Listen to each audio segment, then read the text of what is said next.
New Year's Eve is high net worth only. You'd feel out of place. Come fix the Wi-Fi by 4 p.m. then leave. My mother's text lit up my phone screen. I didn't cry. I didn't panic. I just looked up at my reflection in the dark glass of the server rack.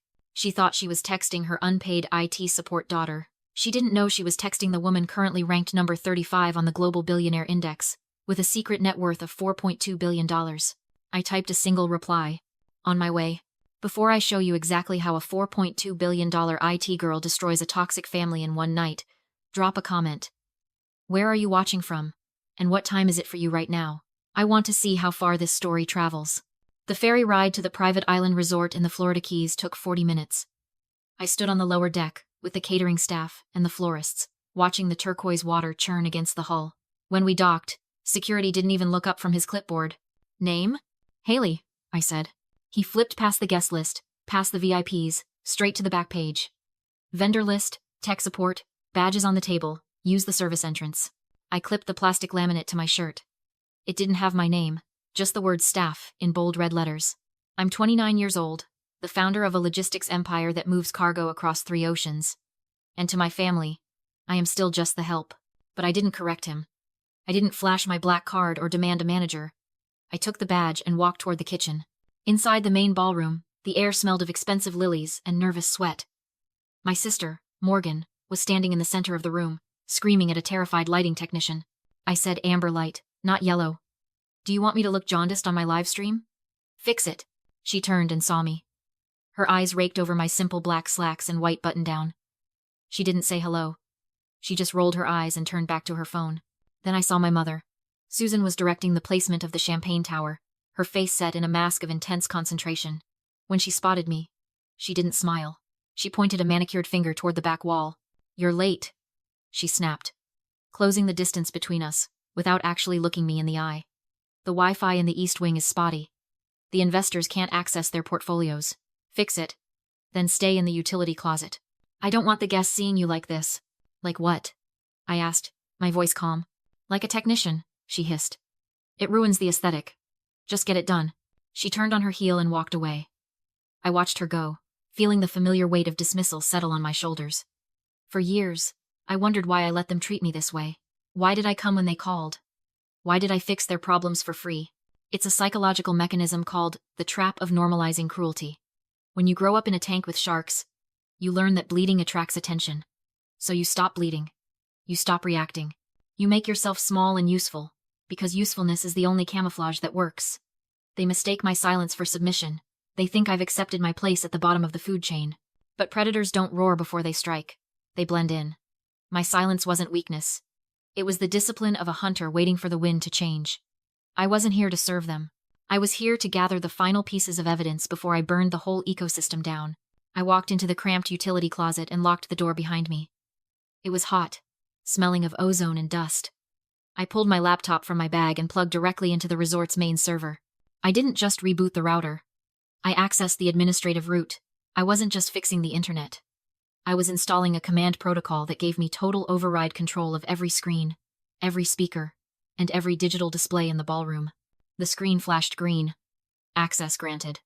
I sat back in the dark, the hum of the server fans the only sound, and waited for the party to begin. They wanted me invisible. I was about to be the only thing they could see. The progress bar on my laptop screen crawled forward. 20%, 30%. The silence in the utility closet gave me time to think. Time to remember exactly why I was doing this. It started 10 years ago in my mother's kitchen. I was 19, desperate, and broke. I had an idea for a logistical algorithm that could predict supply chain disruptions before they happened. But I was coding it on a library computer that crashed every 20 minutes. I needed a laptop, a refurbished brick from a pawn shop. It cost $500. I stood in the kitchen and asked Susan for the money. I didn't ask for a handout. I asked for a loan. I remember the way she looked at me. It wasn't with love. It was with the calculation of a shark eyeing a wounded seal. She opened her purse and pulled out 5 crisp $100 bills. But she didn't hand them to me. She dropped them on the floor. If you want it, she said, sipping her wine. Pick it up. I froze. My face burned. But I needed that computer. I needed it more than I needed my dignity. So I knelt. I crawled on the cold linoleum and gathered the bills while she watched. This isn't a gift, Haley, she told me as I stood up, clutching the money. This is a loan. Write me a promissory note. Sign it. You owe me. I signed the paper. I bought the laptop. And on that dented machine, I wrote the founding code for Apex Logistics. That $500 investment is now the backbone of global shipping. But here is the part that truly twists the knife. I paid her back. 2 years later, when I made my first real sale, I wrote her a check for $500 with interest. I handed it to her with pride. She took it. She smiled. And she never cashed it. For years, I thought she had lost it. Or maybe she was being kind. But tonight, standing in the dark, listening to the muffled laughter of the party outside, I finally understood. She didn't cash it because she didn't want the money. She wanted the leverage. As long as that debt remained technically unpaid in her mind, she owned me.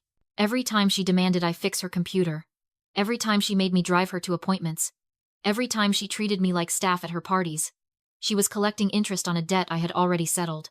I had been the silent investor in their version of a family. My compliance was the currency they used to feel superior.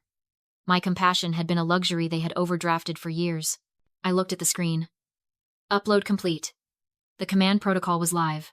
They thought I was still that 19-year-old girl crawling on the kitchen floor for scraps. They didn't realize that the girl on the floor had grown up to own the bank. I closed my laptop. This wasn't revenge. It was accounting. And tonight, I was finally closing the ledger. At 8 p.m., the ballroom doors opened. The air shifted, heavy with expensive perfume and the low murmur of people who measure their worth in assets under management. From my vantage point in the service doorway, I watched them filter in men in bespoke tuxedos, women dripping in diamonds that cost more than the average mortgage. Susan was in her element. She glided between groups, her laugh tinkling like broken glass, guiding the high-net-worth individuals toward the reserved tables. She spotted me leaning against the doorframe, monitoring the server uplink on my tablet. She didn't wave. She made a sharp, cutting motion with her hand. Stay back. She wanted the Wi-Fi signal strong, but the technician invisible. I stayed in the shadows, eating a stale ham sandwich from the catering surplus tray, and listened. The acoustics in the room were perfect. My command protocol was picking up audio feeds from the stage microphones. But I didn't need them. The conversation at the head table was loud enough. My sister, Morgan, was holding court next to her husband, a man whose jawline was sharper than his business acumen. They were talking about his company, TechStream. It's a done deal, Morgan announced, her voice carrying over the clinking of silver forks. We signed the preliminary papers last week. Some massive conglomerate is acquiring us. They're keeping the leadership team. Of course. They know talent when they see it. Who's the buyer? A venture capitalist asked, leaning in.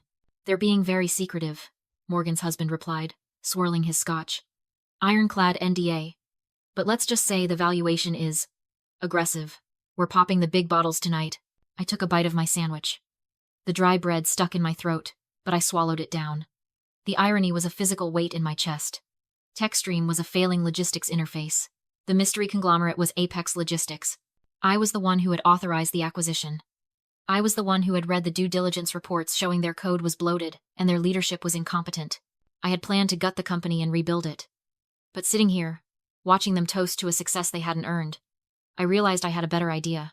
Morgan turned, her eyes scanning the room for an audience, and landed on me. She smirked, nudging the person next to her.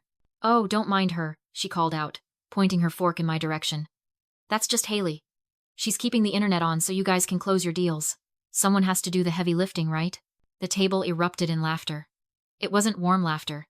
It was the dismissive, bonding laughter of people who believe they are a different species than the help. We tried to get her into something strategic, Susan sighed, performing her role as the long-suffering mother. But some people just aim low. I didn't flinch. I didn't look away. I looked at the digital clock on my tablet screen. 9 p.m. They were celebrating a victory that didn't exist. They were mocking the executioner to her face because they thought she was the maid. I wiped the crumbs from my mouth and adjusted my badge. Let them laugh. Laughter consumes oxygen. They were going to need it. 3 hours to midnight. The countdown began at 11:59. The room swelled with the chant, a collective roar of wealth and expectation. 10, 9, 8. Waiters circulated with fresh trays of champagne. My sister was clinging to her husband's arm, beaming at the crowd, ready for her moment of triumph. I checked my tablet. The uplink was stable. The Bloomberg feed was queued on the main server. 5, 4, 3, 2, 1. Happy New Year. Confetti cannons fired. The room exploded in cheers. But underneath the applause, a different sound rippled through the crowd. It started as a few isolated chirps, cell phones vibrating on tables, notification tones pinging in pockets. Then it grew. A wave of digital alerts sweeping across the room like a contagion. The Bloomberg Billionaire Index year-end update had just gone live. A man near the front, the venture capitalist who had ignored me earlier, frowned at his phone. He looked at the screen, then looked up, scanning the room. His eyes landed on the kitchen doorway. On me. "Wait," he said. His voice wasn't loud, but in the lull between cheers it carried. "Is that Haley?" Morgan laughed, a sharp, incredulous sound. "Haley? Please. She's in the kitchen. She's staff." "No," the man said. He tapped his phone, and because I had bridged the local network, his screen mirrored instantly onto the massive 4K display behind the head table. The room went dead silent. There, projected 10 feet high, was my face. Not the girl in the utility closet, but the CEO in the boardroom. The headline read, "The Silent Titan. Rank, number 35. Name, Haley. Last name, net worth, $4.2 billion. Source, founder, Apex Logistics." Susan dropped her glass. It shattered on the marble floor, the sound like a gunshot in a library. I stepped out of the kitchen. I didn't fix my hair. I didn't smooth my cheap shirt. I walked into the center of the room, the crowd parting for me like the Red Sea. They weren't looking at the help anymore. They were looking at the money. Morgan was staring at the screen, her mouth opening and closing. This is a mistake. It's a glitch." "It's not a glitch," I said. My voice was calm, amplified by the system I controlled. "It's an audit." I pulled out my phone. The room watched, paralyzed. I dialed a number on speaker. "Connect me to the acquisitions desk," I said. "Yes, Miss Haley." "Go ahead. Execute the kill clause on the TechStream acquisition. Effective immediately. Cite unreliable leadership and reputational risk in the press release. Confirmed." Releasing the statement now. Morgan's husband's phone rang. He answered it, his face draining of color. He listened for 3 seconds, then looked at me with pure terror. He dropped the phone. "They fired me," he whispered. "The board. They just fired me." I looked at Susan. Her face wasn't just pale. It was gray. She looked from the screen to me, trying to reconcile the daughter she had hidden in a closet with the woman who had just dismantled her son-in-law's career with a sentence. "You," she stammered. "You own Apex?" "I built Apex," I corrected. "While you were telling people I aimed low." The guests were backing away. They sensed the shift in gravity. The power in the room hadn't just changed hands. It had evaporated from the host and condensed entirely around the person standing in the shadows. I turned to leave. I had come for the evidence. I had delivered the verdict. The party was over. I turned toward the double doors, the silence of the room parting around me like a wake. I was 3 steps from the exit when the scream tore through the air. "Security, stop her!" It was Susan. Her voice wasn't shrill with panic anymore. It was jagged with desperation. 2 private security guards, bulky men in dark suits who had been lining the perimeter, stepped in front of the doors. They crossed their arms, blocking my path. I stopped. I didn't turn around immediately. I took a breath, calculating the angles. This wasn't a party anymore. It was a cage. I turned as Susan stormed toward me, the shock gone from her face replaced with cold fury. I had seen that look in boardrooms. The moment a narcissist loses control and decides to claw it back by any means necessary. She yanked a yellowed paper from her clutch and slapped it against my chest. "You think you're walking away? Read it." It was the old loan note, the laptop money. At the bottom, in her handwriting, "Investor retains 50% equity in all future ventures derived from this technology. So half of Apex Logistics' $4.2 billion is mine," she snarled. Morgan echoed her, suddenly entitled. "Mom supported you. You owe her." They believed it. That $500 in years of abuse bought them half an empire. "You really want this enforced?" I asked. She demanded I sign. So I did. She snatched the paper in triumph. I checked my watch. 12:15 a.m. "Congratulations," I said. "You now own half of the original company. Entity Zero." Confusion. "Apex is a holding company I formed later," I explained. "Entity Zero was a shell I used to buy a contaminated waste site. It's now carrying $20 million in Environmental Protection Agency fines and lawsuits. I'm shielded. You just signed as a personal general partner." The color drained from her face. "That means the government goes after you. Your house, your accounts, everything." Susan collapsed. Morgan stared at the ruins of her imagined inheritance. The wealthy guests recoiled, already distancing themselves from the doomed. I walked past the guards, now eager to let me go, and down to the dock. My chase boat carried me into the night as a message arrived from legal. EPA liability transferred. Asset freeze in progress. I scrolled to Mom, and instead of blocking the number, I deleted it. Sometimes, the trash takes itself out and foots the bill.